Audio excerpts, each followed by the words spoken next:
What is going on, everybody? We're here. We're live.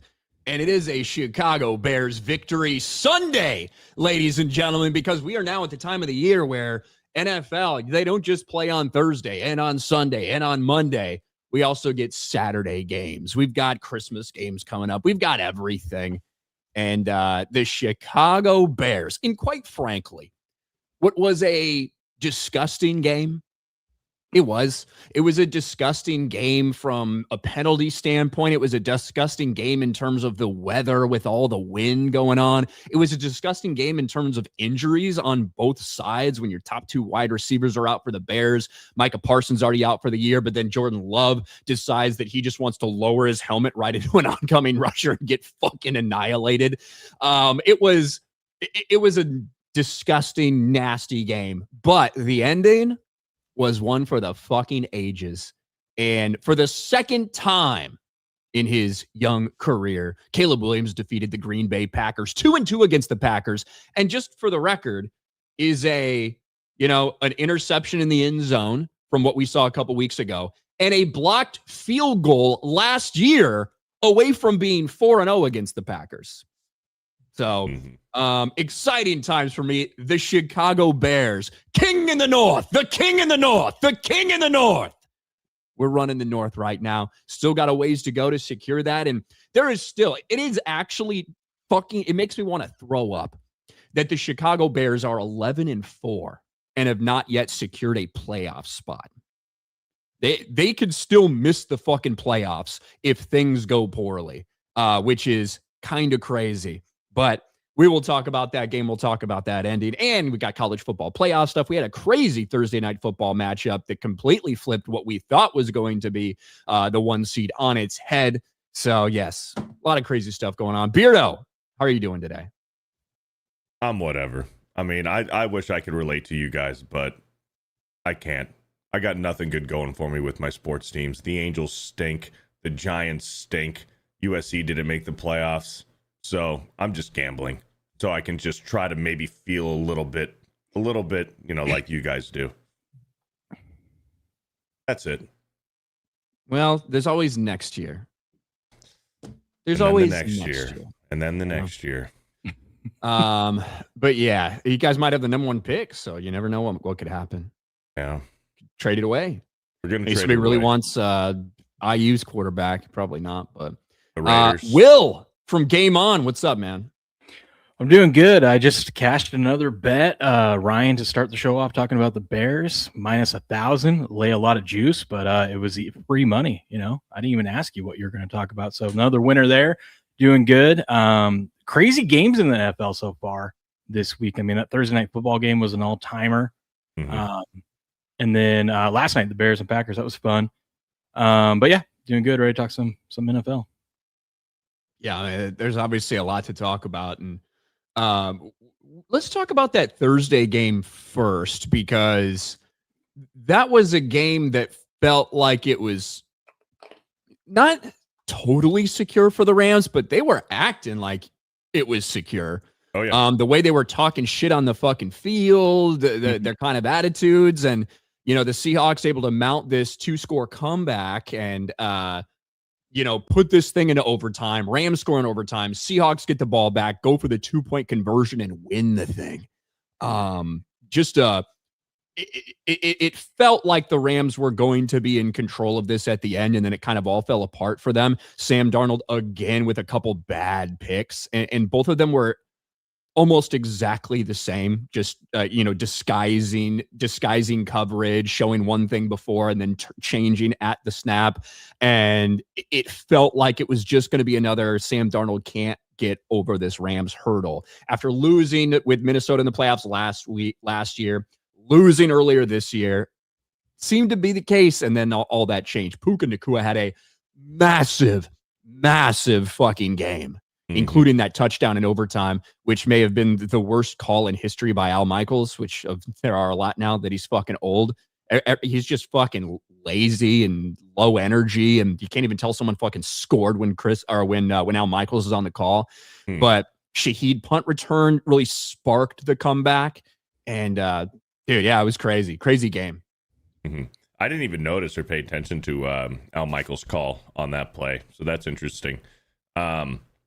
Yeah, man, and then some questionable things happened in this game. That first 2-point conversion off the helmet, was it a backwards pass, bounced into the end zone? Seattle recovers it. 2-point conversion's good. That was wild. You seen Sean McVay was bitching about that a lot. What I want to go on a rant on is this Puka Nacua thing.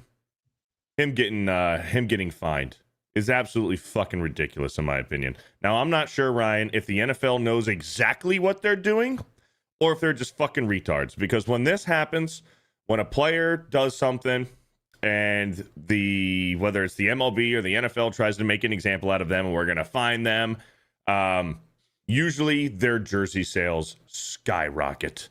I think we'll see Puka Nacua's jersey sales. They should skyrocket in the next month, because him going on a stream with Aiden Ross and he didn't know what he was doing. Aiden Ross was just messing with him. It was a fucking joke. Now they're trying to make an example out of him.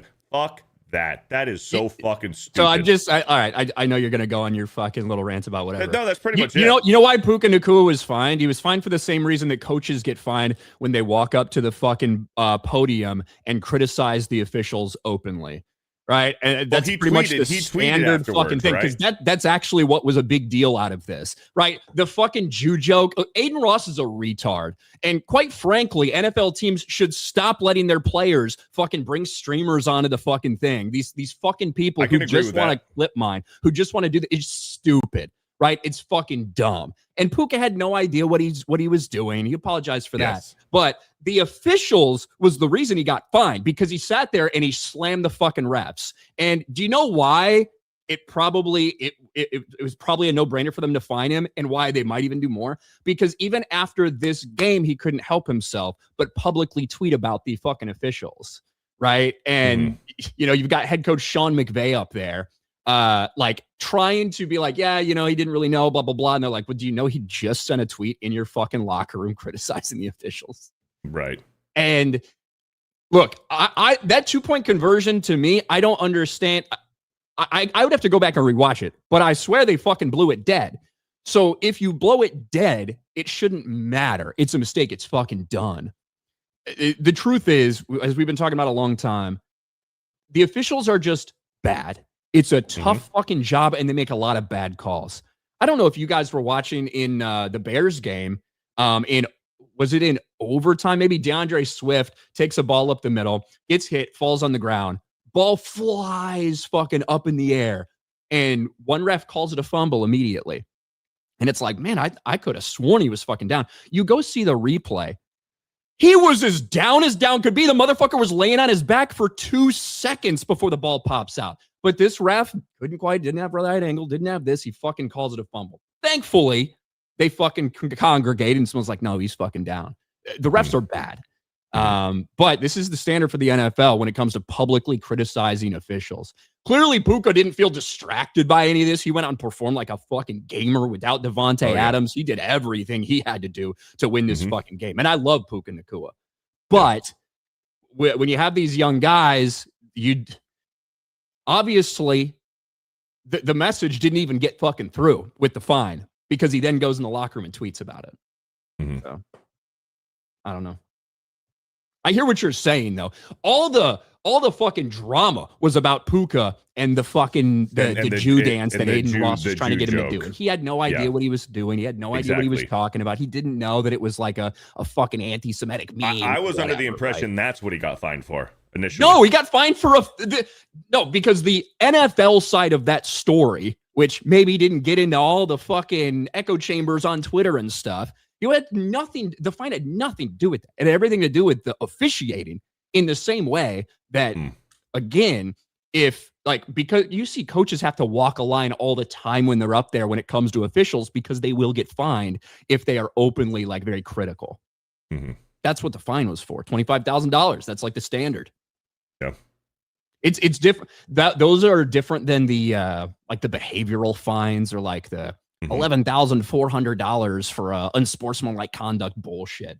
Which also hits Puka pretty hard, because even though it's the standard for the fine, he's making league minimum.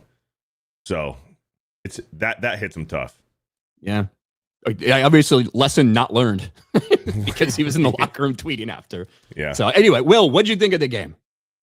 Well, one, I am glad with all the shit that went on with Puka that he had a great game and came out. I feel like, some of these superstar athletes, this is that's their therapy to get through all that bullshit. So it was cool to see him do that. I can't defend him for doing stupid shit afterwards. I mean, the officiating is officiating, but criticizing the refs, what that's going to get you. It's going to get you a $25,000 fine. So I can't defend that. I still don't know the whole how that was anti-Semitic. I don't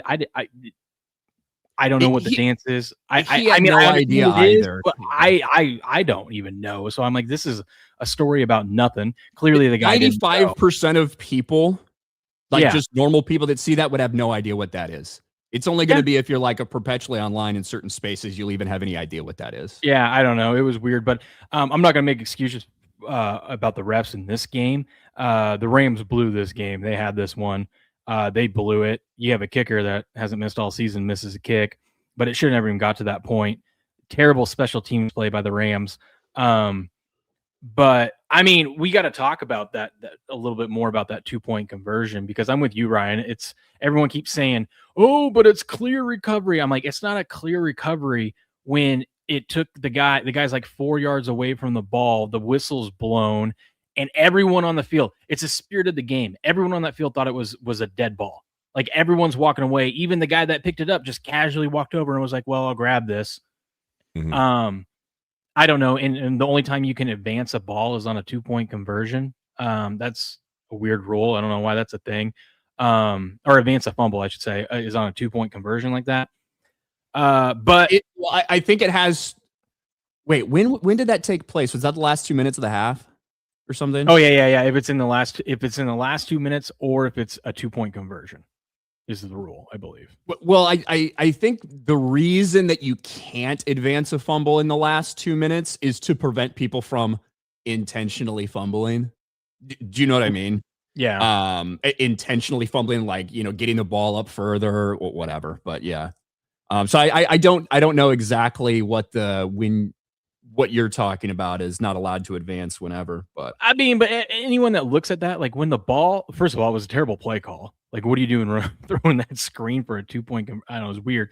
But if the ball hits off a player's helmet, do we really want that to be a live ball going forward for someone to just dogpile on in the end zone? Now, granted, the Rams player could have picked it off. He didn't.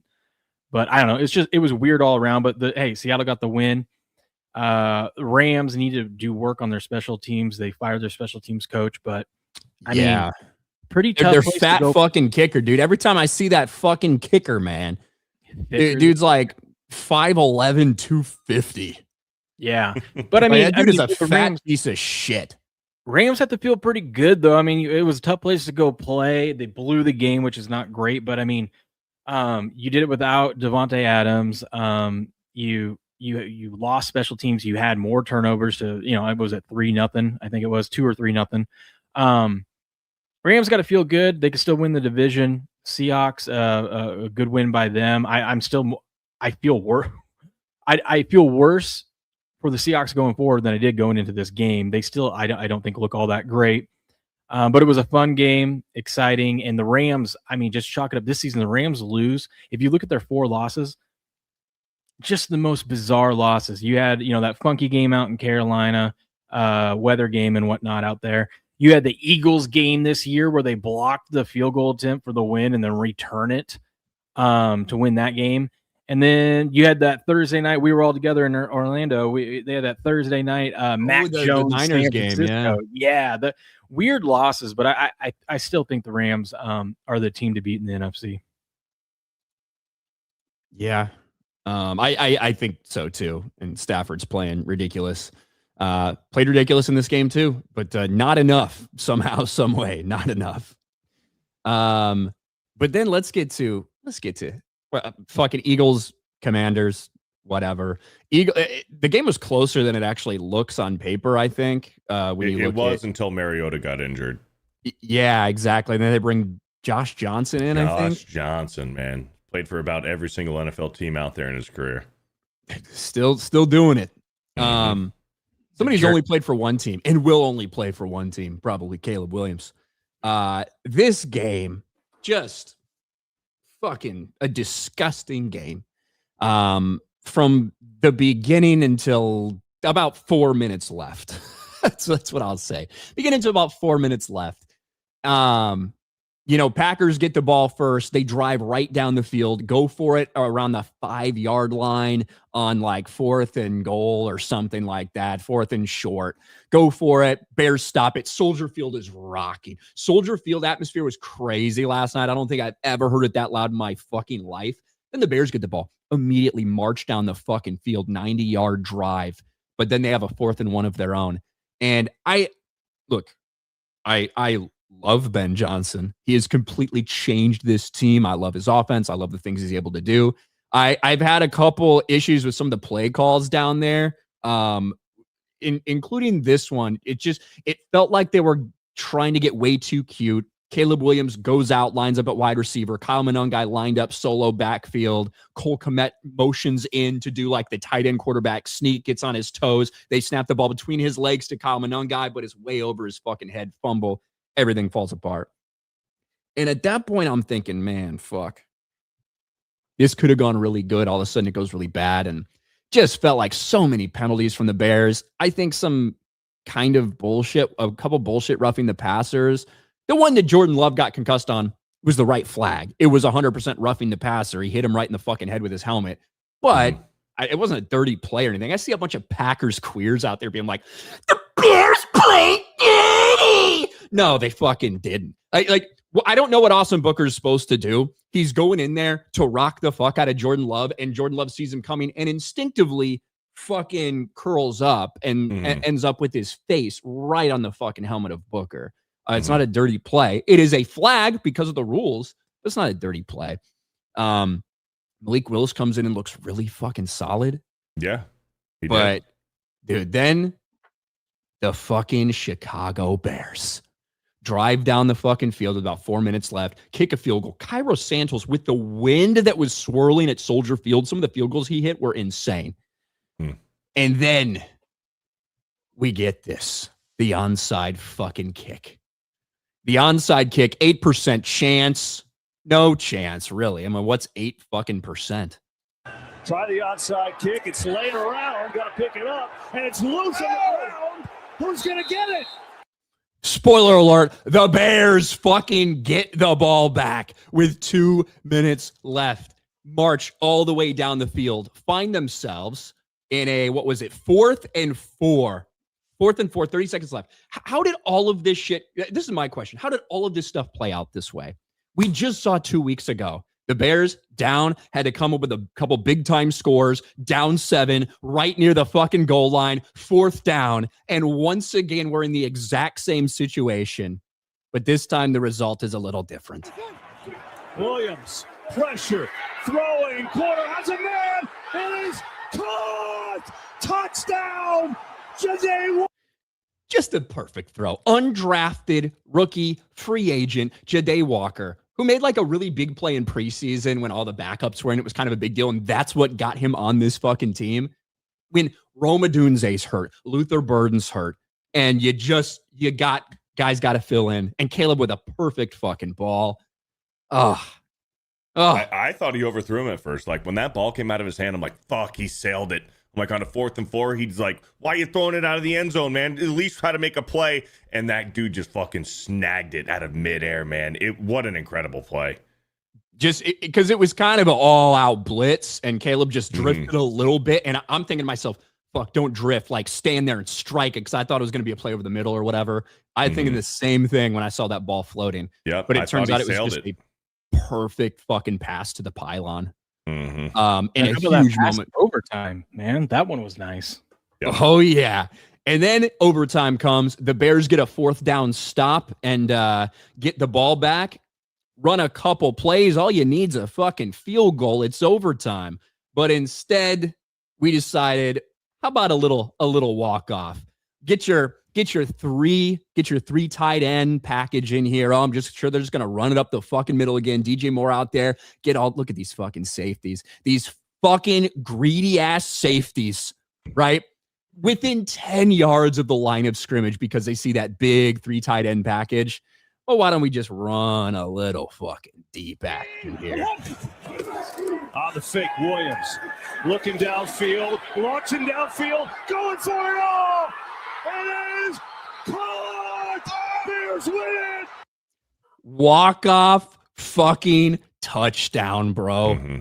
I mean, what who's calling this game? Because the energy from the play-by-play, it's fucking incredible.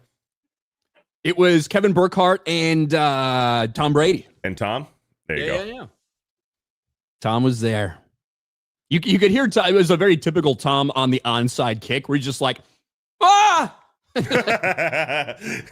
He says random noises like Tom Brady's onomatopoeia throughout the game. But he's getting better. He did something in this because Caleb had one where the Bears had a false start because it was late in the play clock. Easy. Yeah, and he did the check, and he did it in like the same kind of deep voice. And he did kill. Yeah, so you're right. Yeah, he got up there. He got up there, and turbo set, kill. And when he said the kill loud like that, after he had already done one cadence, and it was probably snap on too, fucking Darnell Wright jumped a little bit.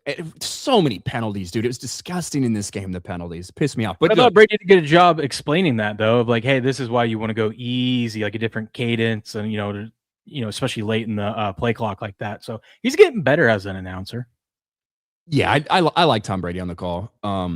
Overall, though, this obviously huge matchup, control of the NFC North, still some work to do. But huge game for the Bears, shorthanded, and the Packers were shorthanded. Jordan Love went out.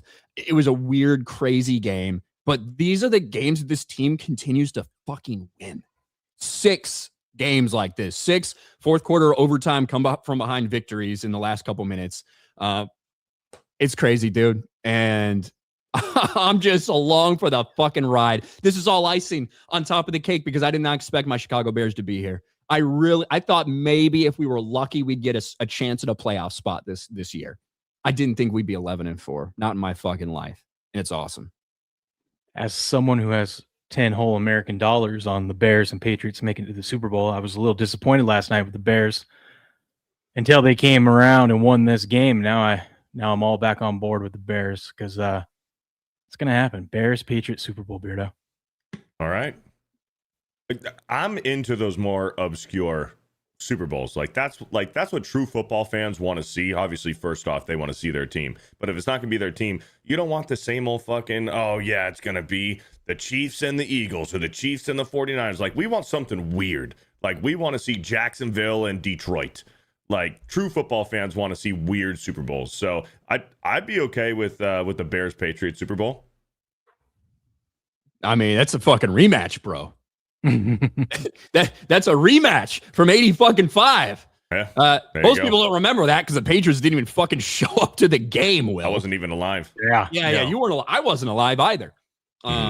But yeah, that would be a rematch of sorts. So you're all into Bengals Rams. Yeah, I want to see something fucking weird, man. Jacksonville and I don't want to see Trevor Chicago Lawrence in the Super Bowl.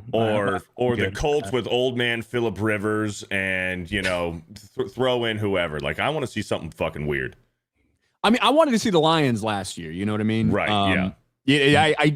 I do want some. I mean, it looks like we are going to get fresh blood of some sort because Kansas City's not there. So we are going to get something interesting for sure. Mm-hmm. At least coming out of the AFC, probably. Bucks Bills would be fun. Bills Lions would be fun. Oh, Bucks aren't making a Super Bowl. I know. I'm just throwing stuff out there. Wait, what are the? Do you know the odds of the Bears? I couldn't find any. The betting market's down right now for the NFC, but do the Bears still have a shot at the 1 seed? I don't think so because of I think the only people that have shots at the 1 seed still are Seattle, San Francisco, and the Rams maybe because a couple of them play each other, right? Because Seattle plays San Francisco, I think, so it would be tough, but I'm not quite sure.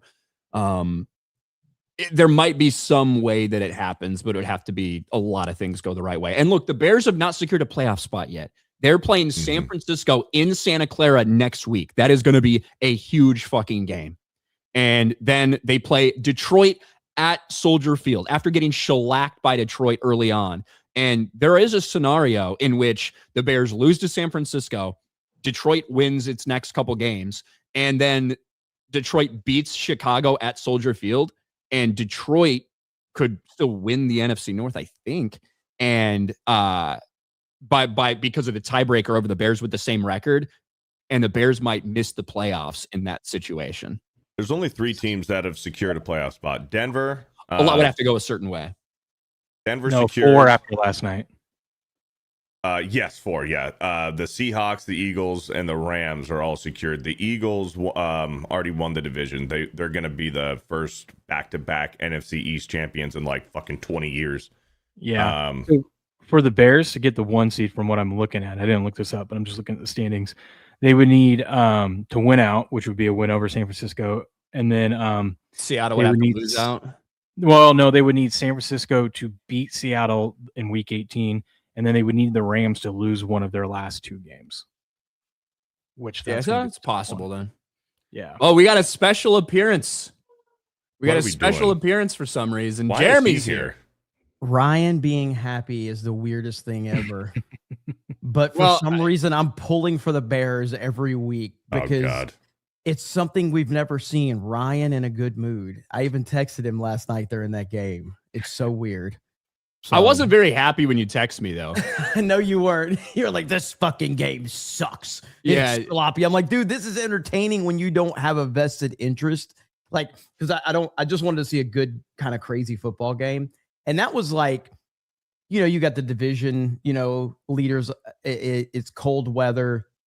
It's December. It's windy. Football. Yeah, dude, it was fucking great, man. It was The great. Packers are like, our haters went out. Our haters on the bench went out. Our offensive linemen who are on the field right now can't currently heat their fucking helmets. Fucking losers. I have to say, football's good right now, man. NFL football is good. It's interesting, that's for sure. It's really good. So there's several good storylines. The Chiefs not being in the playoffs is fantastic. So that makes me happy. So are they officially 100% out now? Mathematically? Okay. They got eliminated last week with that loss, and also Patrick Mahomes broke his knee. So that is true. Yeah. So he's I think one of the coolest storylines and most interesting is Tua being benched. Yes. Yeah. Jeremy, what do you think about that? Honestly, he deserves it. He's been bad. I still think that he's not necessarily the sole problem, but he's the quarterback. So he's been bad. The team has been terrible this year. McDaniels is awful. He needs to go. Any man that wears pants rolled up like to his knees for press conferences is not a man. So the Dolphins suck. And Tua has been terrible this year. Achan's been the standout by far. Having a running game hasn't gotten any better, right? I think that's like he's the concussions are seriously like I think he's fucking retarded at this point. I think my hot take is that he's always been retarded. No, he was like he was the dude led the NFL in passing yards a couple years ago, passer ratings a year before. Like the dude was, but he's been fucking knocked out way too many times now. So. But I think it's a combination of just him being skittish more so than anything and just a terrible team. But regardless, the quarterback always gets more credit and more of the blame. He absolutely deserves to be benched. So no argument. And you have to see what you have in Ewers right now. I mean, a lot of people say Ewers sucks and whatnot, but I mean, he's a rookie. He barely had any time to play. Let him play these last 3 games. See if he got anything there or not. That's going to be a really interesting game today. Well, I mean, Miami, Cincinnati. Yeah, I mean, look, man. Well, how many places was Baker at before he was in Carolina, he was in Cleveland. Baker went from Cleveland to Carolina to LA to Tampa. LA for a game. Mm-hmm. Yeah, like for the last 4 games of the season. So, but yeah, man, I don't agree with Cam Newton a lot, but he is very accurate, and the more Tua talks, the worse things get for him. Shut the fuck up, Tua. I mean, dude, the more that dude, every time he talked, I'm like, God, just shut up. Just stop talking, bro. When they played the international game, And he was asked, where else, overseas would you like to play? He goes, a game in Jerusalem would be great. Nobody cares about that, but people like you. Like, nobody gives a fuck. Nobody's offended by that. So I'm not offended. No, I just thought it was like, that's random as fuck. No, it's not. He's a fucking Christian. He's like, it was random. I'm like, what the hell? All right. It's not random at all. If you don't follow the world you follow, then it's not random at all. But it's just like earlier when you were like, oh my God, I can't believe they fined him for these Jew jokes. It's like, they didn't. They didn't. But I was under the impression that's what it was for. Because of where you are on the internet. That has nothing to do with it.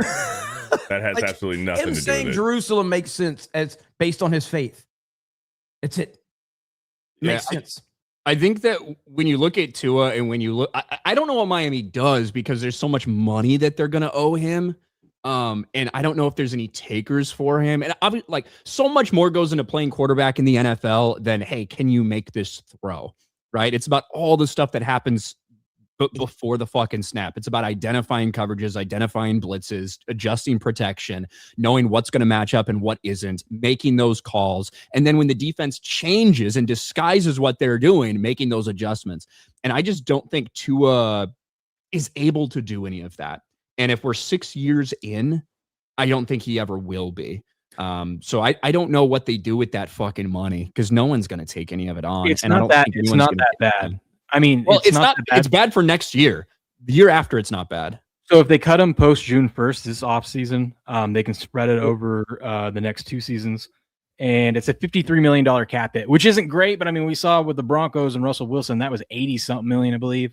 And so spread over 2 seasons, they can release Tyreek Hill and save $26 million in cap space as well. So it's not great. You don't want to do that, but it's not, I mean, $53 million. We've seen a lot of teams move on from big star players and big quarterbacks and eat that cap. And now getting look at rid of Tyreek and Tua is wild. Well, they were going to, even if Tyreek was healthy, they were probably going to have to do it just to save, I mean, $26 million in cap space alone. I personally think he's a locker room cancer. He's amazingly talented, but he's kind of got some TO elements to him from that perspective where he just causes a lot of problems. But yeah, the Dolphins are fucked. So they're fucked. They are. But since Jeremy's here, we might as well talk a little bit of college football playoff because Alabama. Holy shit. That game. Holy fuck. It did not look very good. In fact, it looked really bad. Was it 17-0 with like 5 minutes left in the second quarter or something? Oh, yeah. And Alabama just goes on a little streak. I think they did get a pick 6 in there as well. And just the game flipped on its head in just a couple minutes. Yeah, I bet a Freezing Cold Takes Twitter account must have had a ton of content after Oklahoma went up 17-0 with all the Notre Dame losers, all you pieces of shit, everybody tagging me on Twitter. And suddenly those people didn't tag me after the game. It's interesting how that happened. But yeah, it was looking really bad. Let's call it like it is. Alabama essentially just beat a slightly above average SEC team in Oklahoma, though. Like, let's not pretend that they, like Alabama outplayed Oklahoma earlier this year, but basically lost the game for their own mistakes. Oklahoma, if you watched the game, did you, either Beardo or did you either you guys watch the game? I got to watch till halftime. Bro, I didn't catch any of it. The energy at that Oklahoma game was retarded. Ryan, you talked about the energy at Soldier Field. The energy with Oklahoma was out of control. It was insane. It was an amazing atmosphere. And well, that's what I was going to say, Jeremy. It was you say, okay, they beat a above average SEC team, but the fact that it was on the road in that environment, you got to give a couple extra points of credit there. 100%. And not only that, I mean, that environment on the road, down 17-0, getting punched in the mouth big time. And after that, after Alabama regained momentum, they pretty much didn't let up. So it was a very impressive win. Kalen DeBoer needed this win. I know it seems crazy to some people, but Kalen DeBoer is taking over for Nick Saban. This would have been back-to-back, disappointing seasons 2 seasons in. You had the Michigan job that's hanging out over his head, that there's some interest level. He's already addressed it, saying he wasn't interested. But I mean, I'll be honest, when they were down 17-0, I was texting some people and I'm like, fucking fire this piece of shit. Let's get rid of him. I'm done with this shit. And then it's like, hell yeah, man, this is awesome. Yeah, and Kirk Herbstreit probably was like speaking directly to your soul after they tied the game up, because he's like, you think about all these Alabama fans back home right now who are bitching and saying, get this guy out of here. This team sucks. This coach sucks. And now here you are. So, yeah, man, it was wild. And so now Alabama moves forward to play Indiana. I don't know what I have not paid attention to Indiana this year. I hope y'all bend them over and rape them. I hope you guys destroy IU. Yeah, I just don't know who they are. I don't know if they're legit. They've played what? Ohio State is their only legitimate win. No, they went into Oregon. They went into Oregon. Oh, they went into Oregon. Okay, and it was a very dominant game. I mean, like defensively, they shut down Oregon. Okay. That's going to be interesting for sure. I mean, like I said, I don't know. I just can't sit here and act like I know a lot about Indiana. So I don't know what I got Alabama winning next week. I think they're going to beat Indiana.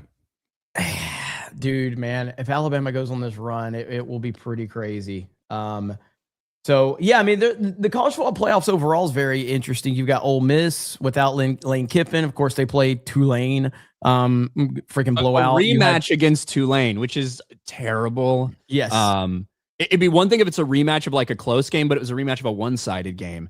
So yeah. Them and James Madison got the shit kicked out of them by Oregon. This game though was obviously not very exciting, but it was tense. It was, low scoring the entire time. College Station made it so good. College Station is always a great atmosphere. And so that definitely made the game more watchable from that perspective. But if you want to get back to Notre Dame, which I would love to get back to Notre Dame, fuck Notre Dame. Notre Dame, Texas A&M beat Notre Dame. I think, was it at home? It was at Notre Dame, right? It was in Notre Dame week 2. Yes. And that was it was a high scoring game, 41-40, I think was the final score of that. Mm-hmm. Texas A&M goes into Notre Dame, wins that. Miami, who Notre Dame's fucking bitching about, goes into College Station, and certainly not like what an incredible performance, but they got the fucking job done and beat them. And both of these teams that got to host, competitive matchups at home lost. Yep. Yeah, and that was the thing is, I think that they said before the Bama game that no road team has won in the college football playoffs before in this 12 team, because this is the second year. Last year, all the home teams won and covered, dominated, and then the first 2 games of this year, the road teams won, and they were both the underdogs. So okay, gotcha. Kind of flipping the script. Yeah. So college football is really good right now. Obviously, NFL's rocking and rolling. So I'm excited, man. Listen, I'm not a big fan of this playoff format, mainly because, the SEC plays in a playoff every year called the SEC.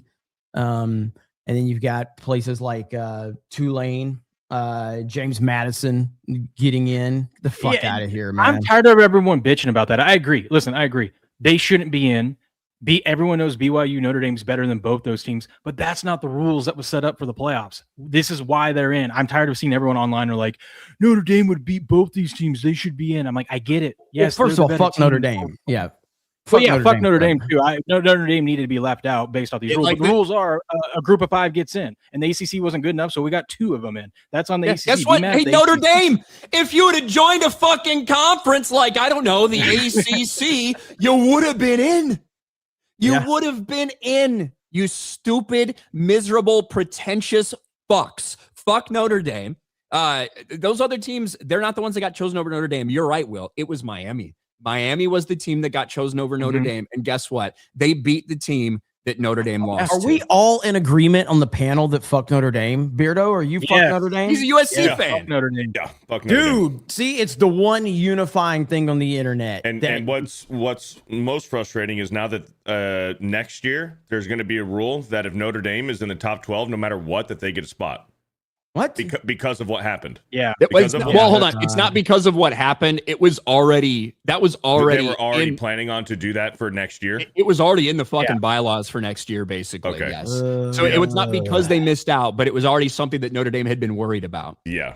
And so next year it starts no matter what, Jeremy. If Notre Dame is in the top 12, they get a spot no matter what. And God, Zeke DeWise says the rules of the 12 best best teams. Those are not the rules. Those are not the rules. Those It's are the not top the 5 rules. Conference champs. The top 5 power rated conference champs, which the ACC fell below, Duke fell below whatever conferences Tulane and James Madison are in. God, I hate Notre Dame so bad. I really do. But forget them. They're not here because they don't deserve to be here. But DJ Moore, after the Bears game, after his walk-off fucking touchdown, he was getting interviewed. He's like, yeah, I mean, F the Packers always. That's what he said in the post-game interview, which is fantastic. DJ Moore deserves so much credit because there's been a lot of people in Chicago that don't like DJ Moore's body language or attitude or whatever, his production.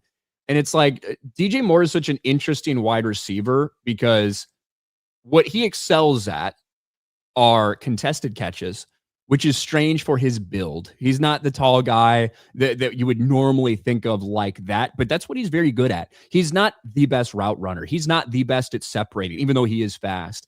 He's a good contested ball guy, and the Bears don't do that too much. In Ben Johnson's offense, it's all about finding the open guy and getting separation and shit. So like Roma Dunze, Luther Burden, they are elite separators who weren't able to play.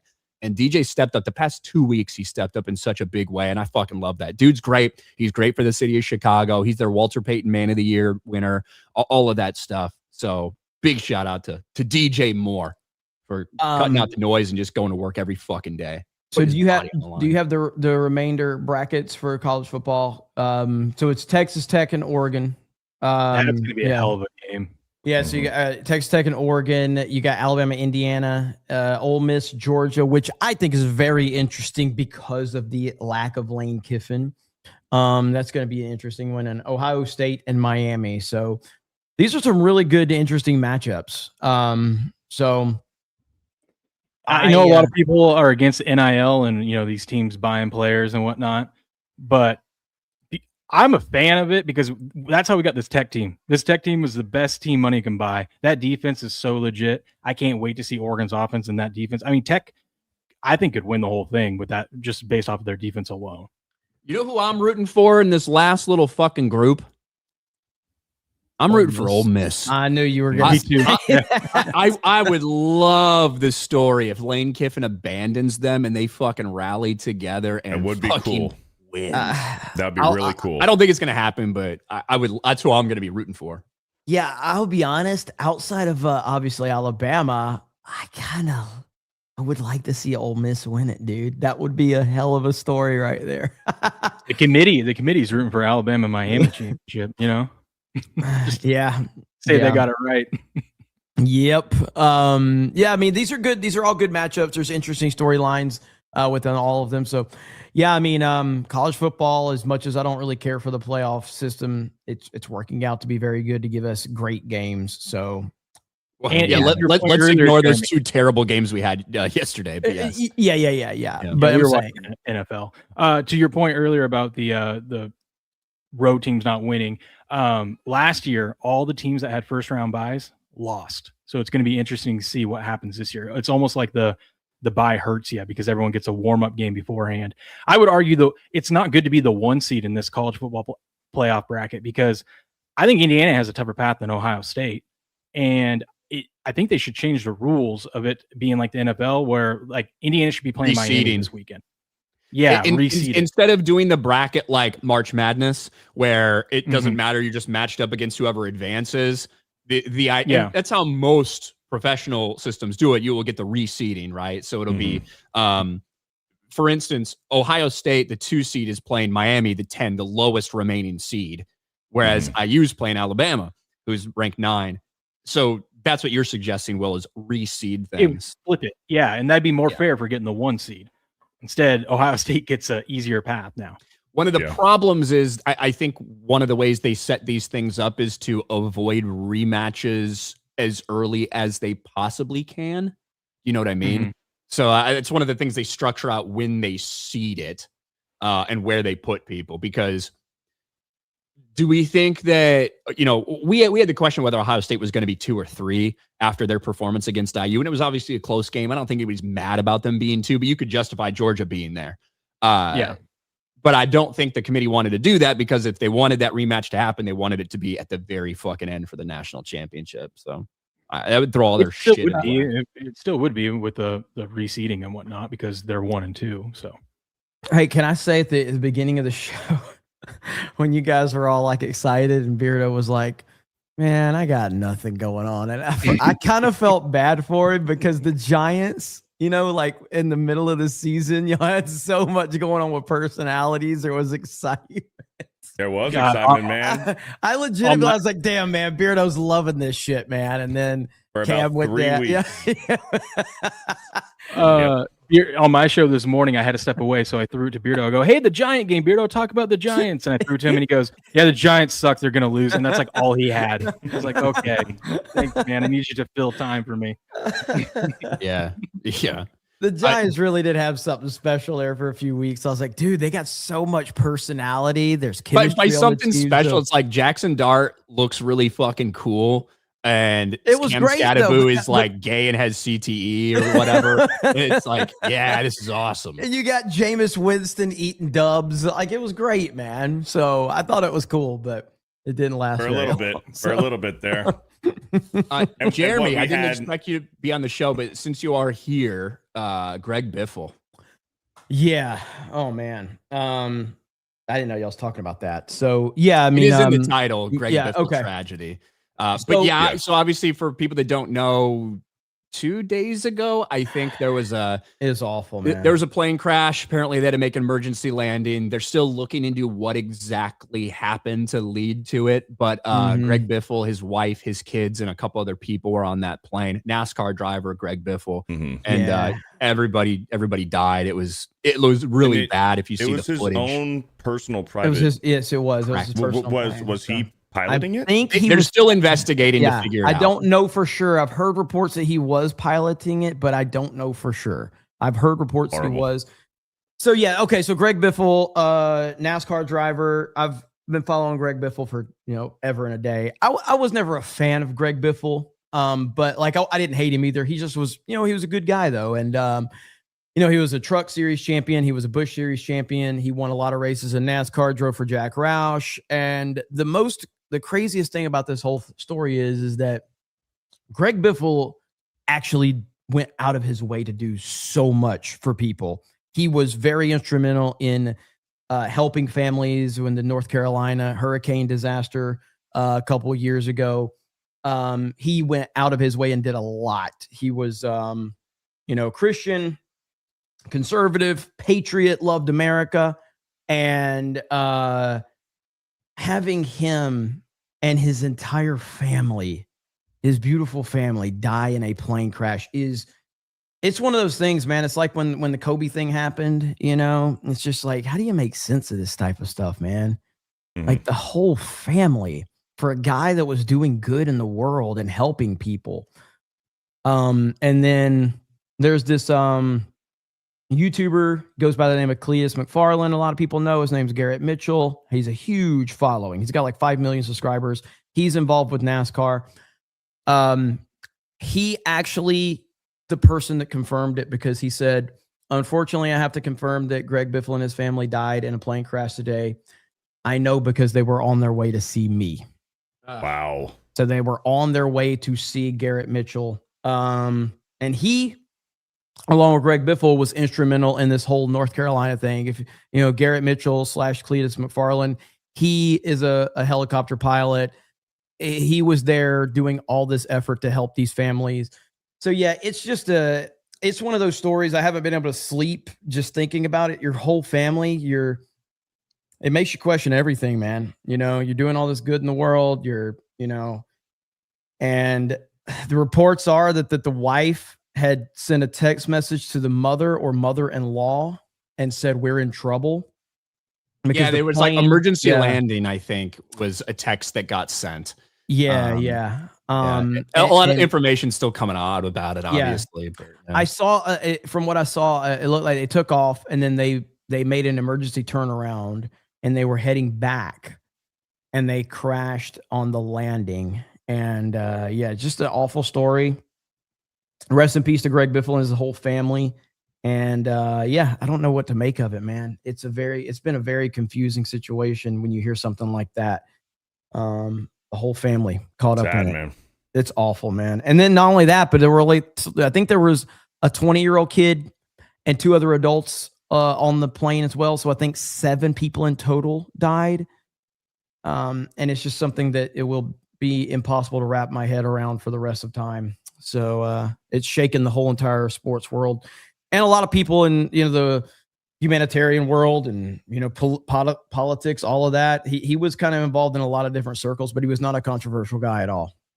Yeah, it just seems like a good dude. Yeah, he was just a solid dude. Who certainly not like people. if I fucking died, like it'd be like a lot of people that makes sense. Celebrate, yeah. It'd be like a lot of evil out of the world, But exactly, yeah.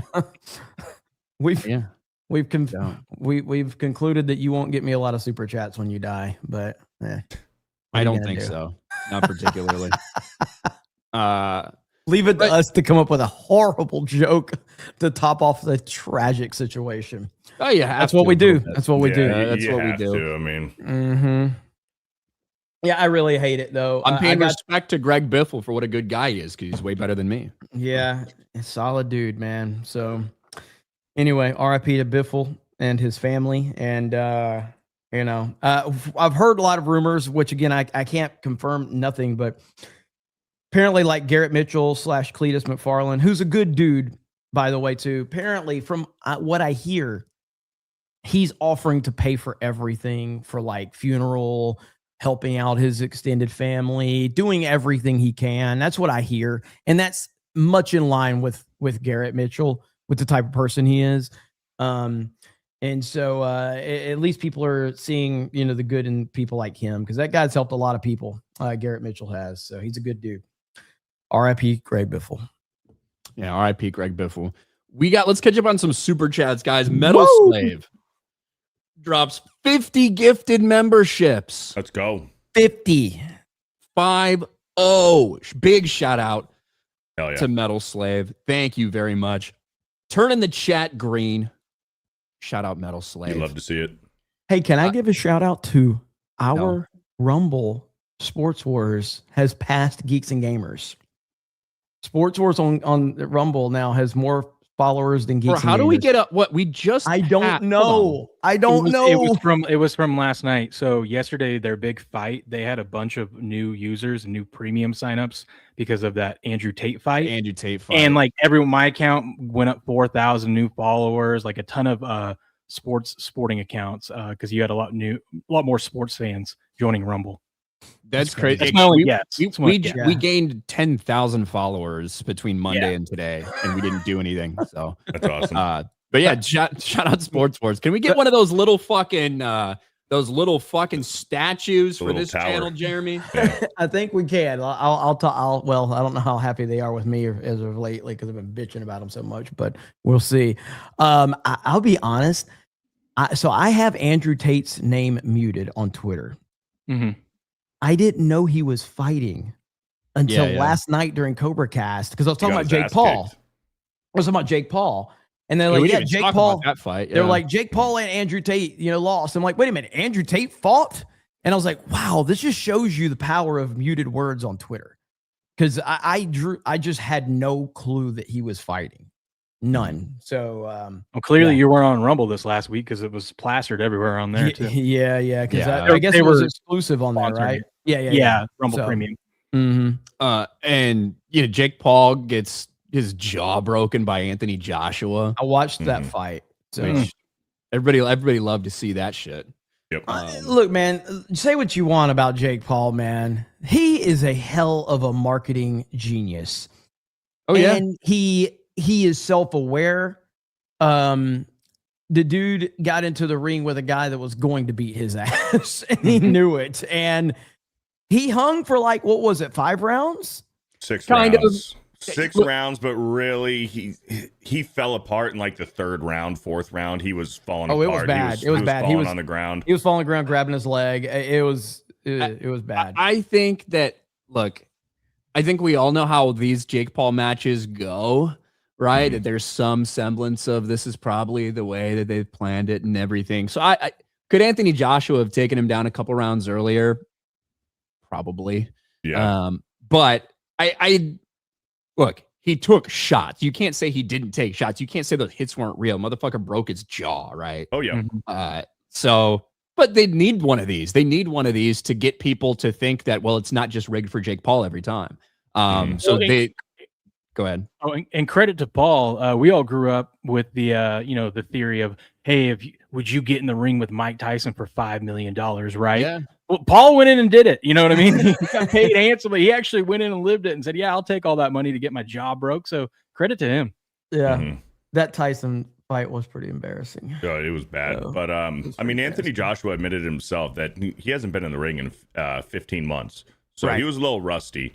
So, and he looked rusty for the first 2 rounds, and then he locked it in. Now, is that legit? Like he was rusty, or there was a little backdoor deal that said, hey, let's at least try to get this thing to 4 or 5 rounds.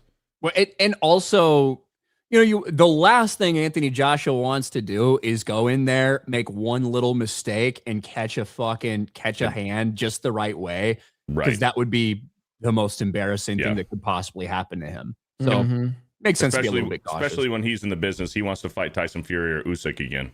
More than likely, he wants to fight Tyson Fury because he called him out. But I have my thoughts on that. Tyson Fury's not in the business to fight Anthony Joshua. If Tyson Fury's going to fight again, he's fighting for the title.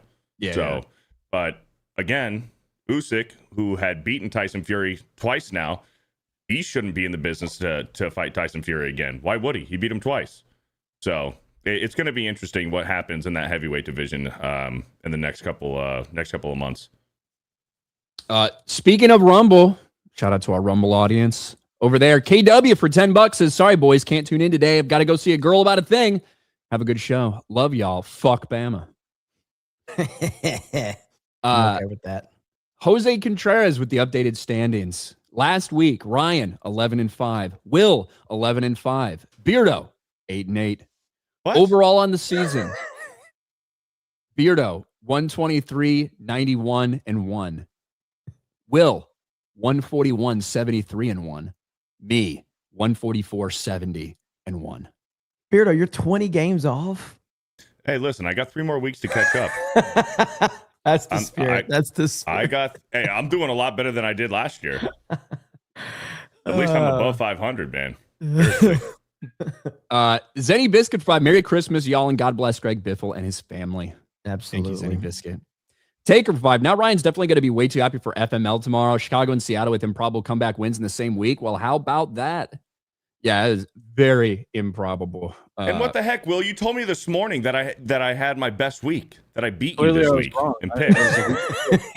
Will was like, dude, Beardo, you beat me in picks this week. That was last week. Yeah, 2 weeks ago. My bad. He skipped my show last week, so I was trying to give him shit for something. What the hell, man? All right, it's Christmas, dude. There's a lot of stuff coming. So when Ryan was like 11-4, I'm like, fuck yeah, man, I did good. And you had already forgotten. We talked about it on Monday. I said if this team wins tonight, you're going to be 500 for the week. Yeah, I guess I did forget. Fuck. And look, I'm talking about the Bears right now, so I'm happy. Trust me, I'm going to be fucking miserable for FML. Hey, so far for this week, I am 3-0. It's true. Me and Will are 2-1.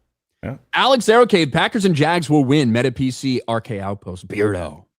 Thank you, Alex. S. Morgan, the Canes are coming to avenge 2020 or 2002. Fuck OSU. It's true. Health Minister of Belgium, fly, Eagles, fly. They did win. B-Chain, something, Yukon, something, Merry Christmas. Thank you, B-Chain. ACDC Fan UK for 2. Tulane stinking the college football playoff is proof it needs to change. Did you guys see Miami's punt return hit yesterday? I don't think so. No. On the A&M returner? Fuck, man. Dude, it was bang, bang. The A&M returner caught the ball, and this motherfucker laid him out, dude. Put him through the grass. It was insane. What a fucking hit. American Man for 5. Exciting 24 hours in Chicago. Bears finally get a meaningful W on the Packers, and White Sox get Murakami. We'll see how that pans out. Yeah, look, the White Sox are always going to be fucking terrible. It doesn't matter who they fucking sign. But yes, thank you, American man. Dom, our man Dom H with 10 gifted memberships. He's a fellow Giants What's fan, up, right? Dom? He is. Good to see you, brother. Probably hitting the bottle early, thinking about the Giants playing today, Dom. Chris Coran, Ryan still wrecked after that huge win. Let's fucking go Bears. It's a crazy game, dude. Christian Rocker, go Hawks and roll Tide. Roll Tide. That law. Sorry I'm late. I've been watching that Caleb to DJ touchdown for the past 7 hours. Bear down. Fuck the Packers. Fuck the Packers always. DJ Moore had a cheese grater on his fucking head in the post game. I saw that. Yeah, fucking comes out there to get the game ball. Last 2 weeks, we've just seen Caleb to DJ highlights. That one crazy fucking throw across his body. And yeah, the answer is yes, Beardo. We do. So we'll catch up on Super Chats. We'll get to that. CJ Pruitt, speaking of Rams, it was crazy to see Kurt Warner on FNT. American Underdog is an underrated movie. Zachary Levi did play him. Yeah. I kill Ryan. You a Steelers fan today? Is it Steelers Lions? Is that who's playing? Steelers Lions. That's going to be the most difficult game to pick for me today. It's in Detroit. Yeah, I'm picking Lions. So, Alex Aerocave, I'm a tart. I thought Packers Bears was today. We'll get fucked, Alex. Oh no! Oh no! The Milkman. I'm hoping the boxing sideshow's over now with Paul. It is only just getting started. He said he's taking a break. He says he doesn't know when he's going to fight again. He needs to work on his conditioning, and he's got a double broken jaw. Well, he put on a lot of fucking weight for this fight. Like, yeah, maybe not. I think they said this was the heaviest he's ever been, right? Yeah, and it doesn't look good. Like, it is not the best weight to put on. Like, you know what I mean? So definitely. He allegedly also made like 92 million off that fight. So fucking I think he's good. Fucking crazy. Hissin' Penguins.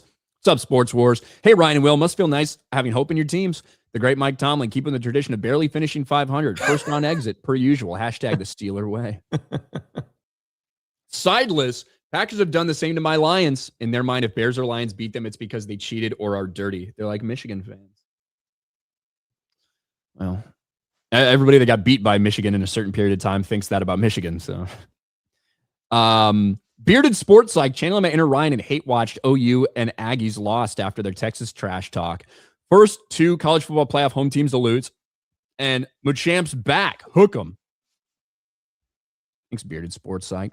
Terry Lapari, congrats on your Bears, Ryan. Thank you. Doge Pal, was the college football playoff committee right after all? I think they were. The only thing was, but really the only argument was Miami. And should they or Notre Dame be in? And they just beat a team Notre Dame lost to. A lot of people are arguing that Notre Dame should have been over Alabama. And I'm like, I just had an argument with a guy at a bar yesterday about it. I'm like, Alabama has a way better resume than Notre Dame does. Alabama has quality wins. Notre Dame has 0 quality wins. They had 4 straight ranked wins. So they're the only team that do that this season. And they have one of the best wins in the season is going into Georgia and beating Georgia at Georgia. Yeah, Notre Dame has 2 quality losses. Like that's the difference that we're talking about. Yeah. And those do matter, right? How you lose does matter. But when you're not beating people, who the fuck cares? Was their best win USC? Yeah. They suck. Joel Sawyer, Ryan, I'm happy your Bears and my Seahawks both had insane wins over hated rivals in the same week. The NFC is so amazing to watch this year. NFC's crazy. Zenny Biscuit, if the Bears go to the Super Bowl, I have no choice but to cheer for them. That's right, Zenny Biscuit. That's fucking right. Bears, Patriots, Super Bowl. The Man Bro Dude for 10. You guys think they're going to move the Bears in Northwest Indiana? No. I do not think that. And we talked about that a little bit with the stream, actually. Look, I'm so mad about the Bears stadium bullshit because truthfully, they should be at Soldier Field. They should be able to do the fucking renovations that they need to and fucking fix it because Soldier Field is so important. How long that's been around, iconic. Where it's at. Like, it needs to be at Soldier Field. But City didn't want to fucking do it. City didn't want to help with anything. So they said, all right, we're going to fucking back up. We're going to move just outside. We're going to go to the old the old fucking racetrack. And there's plenty of stuff there. We're going to build it there. And Illinois and the city and everything, The Bears aren't asking them to pay for it like all these other fucking teams do. They're simply asking for it to be a little bit easier to get all the infrastructure there and some breaks when it comes to getting infrastructure available to the stadium that's going to provide so many jobs and all this fucking money and cash flow. And because Illinois is stupid and retarded and Chicago is stupid and retarded, they're not doing it. So the Bears put out a thing like, hey, we've expanded our search for a stadium to Northwest Indiana, and Indiana immediately, all the lawmakers, everything, like, all right, hey, bottom line here, we got a bunch of fucking money for you. No fucking problem. Come right here. There's fucking casinos right where you guys want to build, by the way, that we have here in Indiana. Indiana's all about it. I think the Bears are just using it as a threat to get Illinois to come to the table, but I don't think it's really going to happen. But Ryan, in the hypothetical sense that it does it affect your fandom? I'm from Northwest Indiana. So like the idea of them moving to fucking Hammond, look, is Chicago does bleed over into Indiana, right? So it wouldn't be that big of a fucking difference. I know people on the north side of Chicago would fucking hate it. People on the south side probably be about the same distance. It wouldn't affect my fandom, obviously. But I don't think they should move from Chicago. I think they should stay in the city where it's supposed to be. I think they should stay at Soldier Field. That's what I think. I heard, go ahead, whoever. I was just going to say, could you imagine rooting for a sports team where their stadium isn't even in the state that they represent? Like, yeah, that's crazy talk. Retards, that's man. Could you imagine? Not like that team could beat Tom Brady twice in the fucking Super Bowl. Would never happen. Would never happen. I was listening. Pat McAfee, I feel like was talking about this the other day, and I had it on in the background, so I wasn't like paying attention too much. But they had mentioned how like Chicago Bears are like one of the iconic sports teams in the NFL, and I'm like, yeah, so were the fucking Redskins. Okay, how'd that work out? Yep. You could, Cleveland Indians. Yeah, like. You keep doing this because, the Redskins should have never like that. The Washington Redskins is an iconic brand. I was talking to Ryan about this a couple weeks ago about how, for me growing up, the Bears were an iconic team, because of the aura, the Ditka stuff, the Saturday Night Live, all of that. I feel the same way about the Joe Gibbs Redskins, Doug Williams, it was just in that era I grew up. And they just erased it because somebody wanted to pretend to be offended. So I could see the Bears. Would they rename to the Indiana Bears in this scenario? No. I don't think that would happen. You sure? No, look, New York Jets and New York Giants both play in fucking Jersey, and they're still called New York whatever. San Francisco 49ers aren't in San Francisco anymore. They're in Santa Clara. So they would be the Chicago Bears. They wouldn't be the Indiana Bears. Okay. I don't believe so. Well, I'm gonna bounce. I just want to hop on here and talk to you guys for a bit. So that's good, man. Football's kicking ass right now, unless you're Beardo. Football's killing it right now. So. Yeah. It is more exciting when your team's better. Yeah. Well, I mean, that's why I'm gambling on Prize Picks so much, just so I can feel alive. That's a nice little plug right there. That's a nice little plug. That's what I was about to do. It's like, well, if your team sucks, you can still have fun watching football. But go ahead and do it. Bryce Young's playing good, so I got that going for me. Okay, and I'm right about Jalen Hurts. He sucks as a quarterback, even though I like him. He just does. He just sucks as a quarterback. Okay, he was getting bailed out last night. That's for sure. But he is just not a good quarterback, and he's a great guy, not a good quarterback. So I'll just leave it at that. But all right, guys, have a good one. I'll talk to y'all later. See you later. But yes, we might as well get to that because I was just about to talk about it anyway. Beardo, I know your team sucks, but you can still have fun watching football, just like everybody else, with Prize Picks, whether it's basketball, whether it's football, whatever. We're in college football playoff season. We've got postseason for NFL coming up soon. It is the perfect time of year. This episode is brought to you by Prize Picks. It's the holiday season, the best time of the year for sports, bowl games, basketball matchups, playoff pushes. It's all happening at once. And while you and I are out here making decisions every day, what gifts to buy, what to eat, what to watch, there's one place where it feels good to be right, and that is Prize Picks. And, whether you want to look at Josh Allen throwing a couple touchdowns, whether you want to look at Mike Evans, over on his receiving yards, Bucky Irvin with the demon touchdown score. I kind of like the way that one looks, but it's easy. You just pick 2 or more player projections, more or less on those projections. And if your picks land, you win money. I mean, how easy is that? Get in on the action. Prize Picks is available in 45 states, including California, Texas, Georgia, and right here in the great state of Florida. Prize Picks puts their users first, so all withdrawals are fast and secure and accept most major payment methods. Join millions of users and sign up for America's #1 fantasy sports app. Download the Prize Picks app today and use code GG to get $50 in lineups after you play your first $5 lineup. That's code GG to get $50 in lineups after you play your first $5 lineup. Prize Picks. It's good to be right. And they've also, I know Will's going to be interested in this, they've started a beta, at least on the mobile app, where you can actually bet on teams, or where you actually put picks on teams. Oh, like you're betting the spread. Yeah, so you're Awesome. doing your picks on team outcomes. It's a beta. I don't know if it's available to all people yet, but I do think it's probably coming soon. But right now they've got stacks, so you can pick, multiple players' stat projections for multiple stats, which is very fun.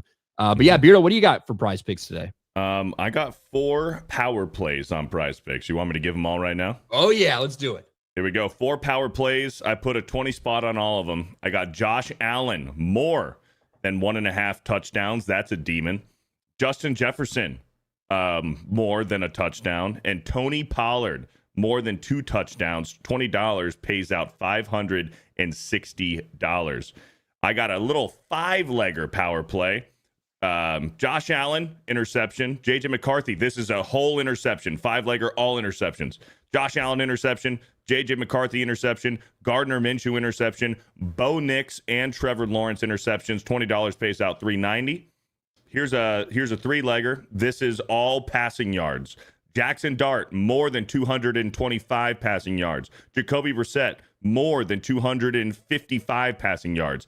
And Drake May, this is a demon, more than 280 passing yards. $20 pays out $240. Here's my big one.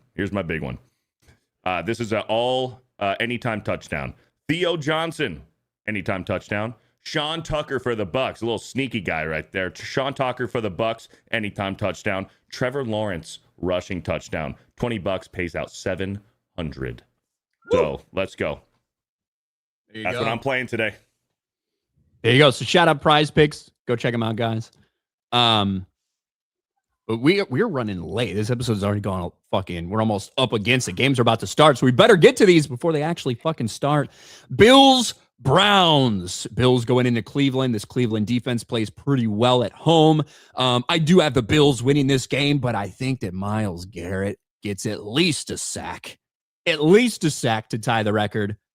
Maybe more.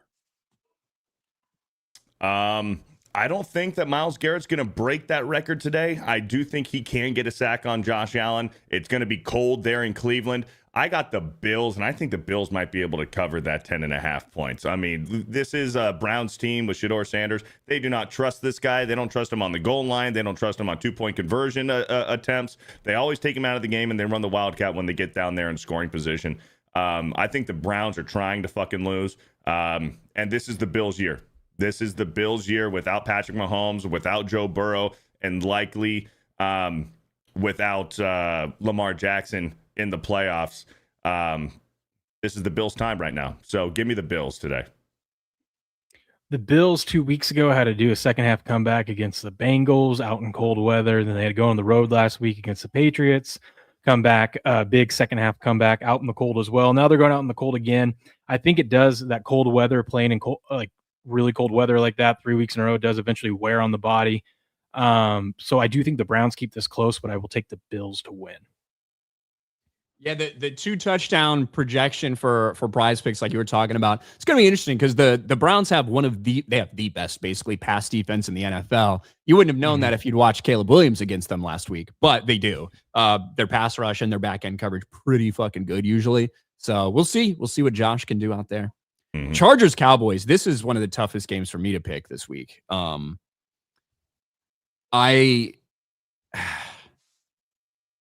fuck, man. I'm picking the Chargers. I do not feel good about it. But the Cowboys, do they have like a 0.5% chance of making the playoffs? No, they're After the Eagles lost, they're eliminated, right? They are eliminated. So it doesn't matter. So I got the Chargers, but I think the game's gonna be really fucking close. This one was easy for me. The Cowboys aren't playing for anything. They're bums. Fuck Dallas. Give me the Chargers. I like Justin Herbert. I made the comparison, Ryan. I made the comparison this morning that Justin Herbert kind of reminds me of a young Ben Roethlisberger. Before Ben Roethlisberger got fat and he was touching women in bars, like Roethlisberger was just a big mobile quarterback, and that's what. And he always played well while he was hurt. He was always banged up. And that's how Justin Herbert's career has gone so far in San Diego or in LA. I like Herbert, man. That dude is a gamer. So I got the Chargers today. I'm the exact opposite. I think now that the Cowboys have nothing to play for, this is when they're going to have an actual good game at home. So I'm taking the Cowboys. Yeah, I think it's going to be a really fucking close game. Chiefs Titans. Another very interesting game. A disgusting game to have to pick. That's what I will say. Chiefs are eliminated. Gardner Minshew. The Chiefs have struggled as it is. I got the Chiefs on the road in this game. Gardner Minshew is a competent backup quarterback. But I am scared about this because you got two teams that don't have anything to play for other than fucking pride, I guess. And maybe the Chiefs don't go out there and give it their all. I'm picking the Chiefs, but fuck, man. I'm picking the Titans at home. Yeah. Because I love Gardner Minshew, but he's going to turn the ball over at least twice today. So I like the Titans. Just a gut feeling. I also like the Titans. The Chiefs, we've seen last year when they sat all their starters and whatnot for a game that they didn't need to play in. They got blown out 38-0 by the Broncos. I don't know what else this Chiefs team's fighting for. I think a lot of these guys are going to make business decisions. Chris Jones didn't even know they were mathematically eliminated until after the game at the podium last week, and you can kind of see it's a little bit deflating. I think you got a hungry Titans team. I think they're not good, but at least I think they're actually playing for something, and they've had more reps than whatever players are going to be in, because the Chiefs do have a big list of people that are out today. So give me the Titans at home to upset the Chiefs. The Titans have remained halfway competitive in some of these games, Yeah. But so we'll see. I feel disgusting about this pick. This is what I mean. I fucking hate this time of year because you don't know what you're going to get from teams. And that's the way I feel about the next game too. Bengals Dolphins. I'm picking the Bengals, I guess. Both these teams have nothing to play for. Dolphins are starting Quinn Ewers, who did not look good in preseason. I got the Bengals, but you never know what you're going to show up and get. Yeah, I think this morning on Game On, I think I picked the Dolphins, but I think I'm going to fade that, and I'm going to go back on what I picked. I'm going to pick Cincinnati here. Yeah, I'm going to officially pick Cincinnati here. It will be interesting to see Quinn Ewers play, as getting a full start, getting a full practice week with the number ones. Didn't look impressive in the preseason, like you said, and we've seen him a little bit when Tua got. I think Tua, he didn't get banged up when Quinn Ewers went in. I think he just sucked, like they were losing. So that's when Quinn Ewers went in. We saw him a little bit. So it'll be interesting to see what he can do today against a not very good Cincinnati Bengals defense. But I think the Bengals will get it done on offense. Yeah, I got the Bengals. Give me Joe Cool out there. T. Higgins is back. He cleared concussion protocol, so he'll be back out there. I think it's going to be a better performance from Joe Burrow, especially after getting shut out last week. Who knows, though? He seems to be in a funk, but give me the Bengals over the Dolphins. Jets, Saints. Fuck. The Saints are a touchdown favorite in this fucking game. And I think understandably so. I got the Saints at home. Yeah, I got the Saints. The Jets stink. They're starting Brady Cook. The dude's a fucking bum. I mean, are you kidding me? Give me the Saints. Saints shouldn't be a touchdown favorite to anyone. Give me the Jets. Oh, God. You guys know I had to do it. You are an abused wife who just keeps going back to their husband. Well, speaking of that, the Vikings versus the Giants. yeah. How you feel about this game? Okay, hear me out here. This game feels fishy. It feels weird. This feels like a spot for the Giants to win. Big game from Jackson Dart, Theo Johnson. I both have them in my prize picks lineups. JJ McCarthy has had 2 really good games back to back. I am going to pick the Vikings. I'm picking the Vikings to win, but I will be rooting for the Giants, and I would not be surprised if the Giants pull off an upset here.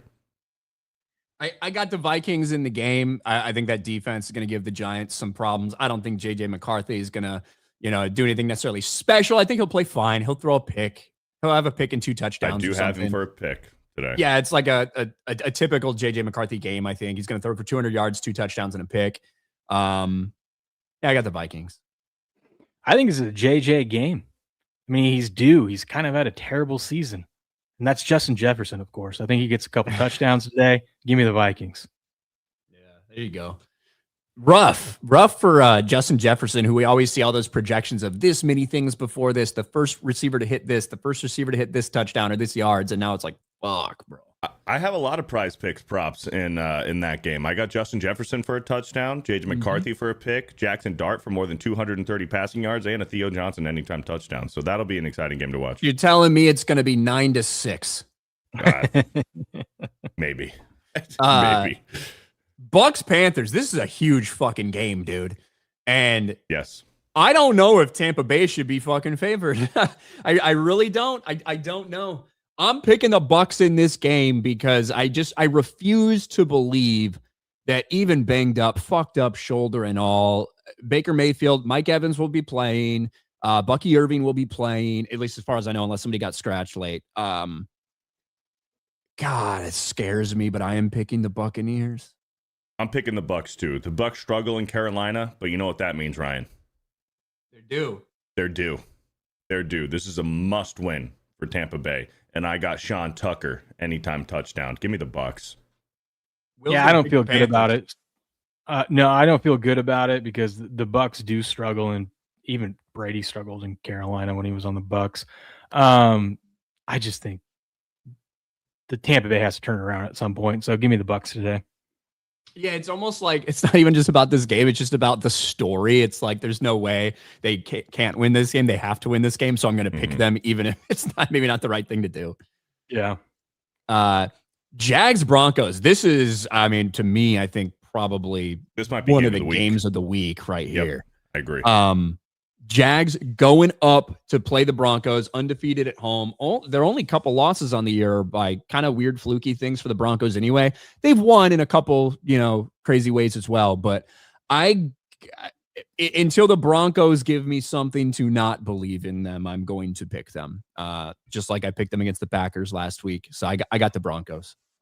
I can't believe you're betting against MVP Trevor Lawrence. Give me the fucking Jaguars to go up into Denver and spoil Denver's winning streak. Bro, until Trevor Lawrence had like the game of his life last week and had 6 touchdowns and no interceptions or whatever, he was heading for like one of the most pedestrian years of his career. Yeah.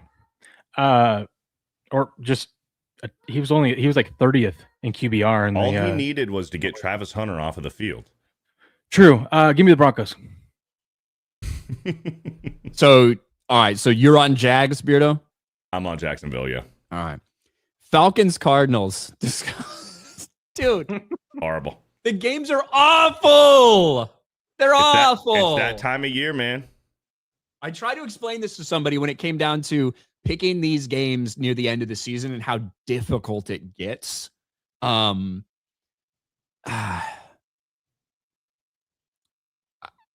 got the Falcons. Bijan Robinson gonna play smear the queer out there.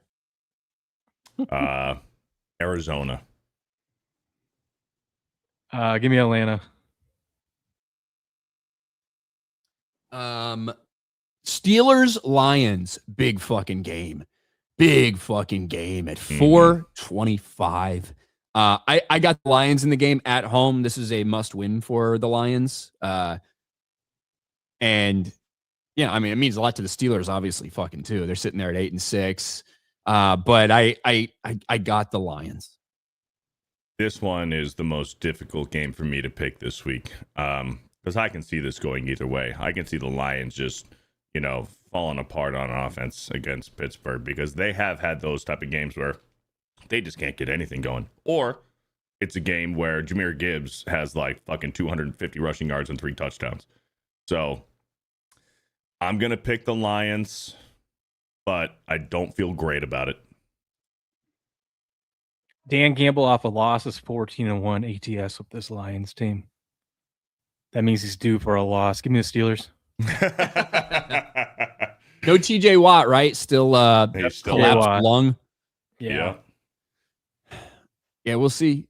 Look, you get a pass rush going on Jared Goff, and it becomes very difficult for him. But can't generate that pass rush. We'll see what they do.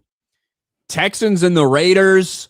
I got the Houston Texans against one of the worst fucking teams in the league, which are the Las Vegas Raiders. Yeah, I'm also on Houston today. The Raiders stink. Yeah, Houston. They're 14.5-point favorites for a reason. Patriots Ravens Sunday night football. Drake May, and you did say what at 280 plus 280 on the passing yards. I don't believe Drake May's ever thrown for 300 yards before in his career, never right? thrown 300. Yeah. So I think that this game could be a fucking blowout. I think the Patriots are going to blow the doors off of the Ravens tonight. Drake May, 300 passing yards. He's going to get his first 300 passing yard game. I don't think this game's going to be fucking close. I think it is going to be close. This Ravens defense has been playing much better over the past few weeks in general. But I am picking the Patriots on the road, coming off that big loss to Buffalo, the way that they lost, all that stuff. I think they're going to come out very fucking focused. And I do think the Patriots take the game, but I think it'll be close. Not because of the Ravens on offense. I just think this Ravens D has been playing a lot better. My best bet in this game is Patriots first half. The Patriots are the best team in the league in the second quarter, and the Ravens are one of the worst teams in the first half covering the spread. Patriots get out fast. It's just whether, like we saw last week, they couldn't hang on to their lead. So I don't know. I don't understand why all the money in the betting market and everything is on the Ravens. It makes me nervous because usually in this spot, if I wasn't picking my own team, I'd look at it and be like, oh, you got to take the Ravens here, which it might be the case, but I'm going to take my Pats. I just don't understand this line and why everyone, like respected bettors, are laying it with the Ravens at home. So give me my Pats. We're going to win. Lock up this division. All three of us on the Patriots. Yeah, what could go wrong? And then Monday, interesting game, 49ers against the Colts. The Colts with Phillip Rivers making the start. I'm looking forward to watching this game just to watch Phillip fucking Rivers, man. But I do have the San Francisco 49ers. I would love it. I mean, look, they came very close last week to a fucking incredible story moment in that game against, was it Seattle last week? Seattle.